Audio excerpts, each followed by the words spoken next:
Hello everyone, let's try to solve this question together. This is a long stem, so I'll read it for you. You are examining a newborn infant in the nursery at 8 a.m. and you notice that the infant is yellow. The infant was born last night at 10 p.m.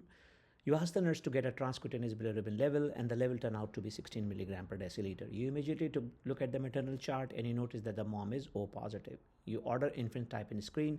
The infant's blood type is B positive and DAT, which is direct antiglobulin, is 3+. You start phototherapy immediately.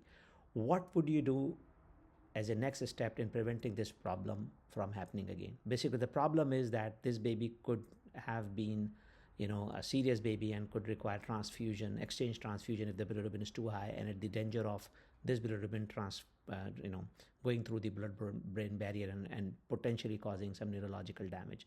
So this is a serious case. What do you want to do? Pause the slide. There are 4 options given. Okay, the correct choice here is performing a root cause analysis on this case. What about A? Asking the staff to check transcutaneous bilirubin on all babies is not the right approach. Why you have to do transcutaneous on all babies at birth? You can easily fractionalize it into the cases where it's needed, especially in O positive mom. What about C? Develop a quality program based on this case. Yeah, that could be done, but that is not the first priority. The first priority is to perform the root cause analysis. Implement that the infant should be examined within 1 to 2 hours of birth. If the infant is born in nights at 10 p.m., and to have a pediatrician on board or a practitioner to examine the baby if there is a normal birth, this is overdoing. You can examine the baby next morning. It's not something urgent. So performing a root cause analysis is the best choice here. So let's see what is root cause analysis. So root cause analysis is basically reaching to the cause of the problem which we have. So basically what we follow in quality metric is fishbone diagram. The other name is Ishikawa diagram. So basically it's a fishbone. As you guys can see, this is a fishbone. So this is the effect and this is, so basically what happened, you have to look at different factors. Like take this example. For example, organization.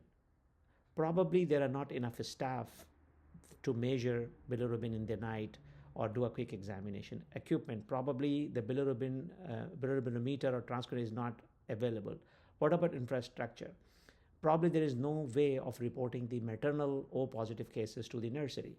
What about training? Maybe this is a hospital where you don't have skilled staff to recognize that.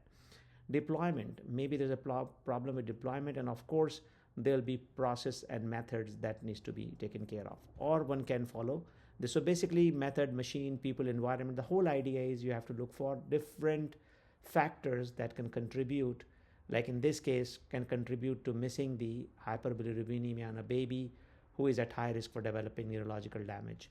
And so what can we do about it? So this is a rough diagram, and there are templates available online which one can follow. The other good way of doing it is asking 5 whys. So like in this case, we can ask that why transcutaneous bilirubin were not done at birth, or why was the jaundice not noticed and reported earlier? So the answer could be that there is limited staff. So then you can work on making sure that there is a staff designated to look at all these cases.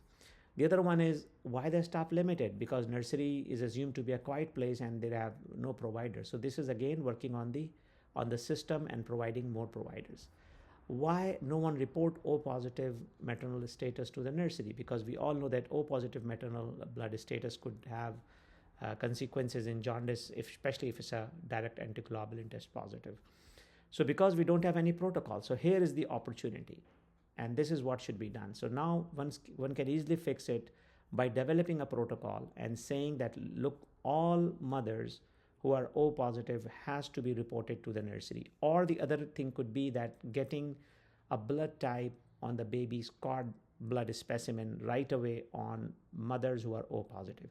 So see how just doing a root cause analysis can fix the problem, or at least address the problem. Now you know the problem, either the staffing is the problem or a protocol. Protocol is an easy fix rather than hiring new staff.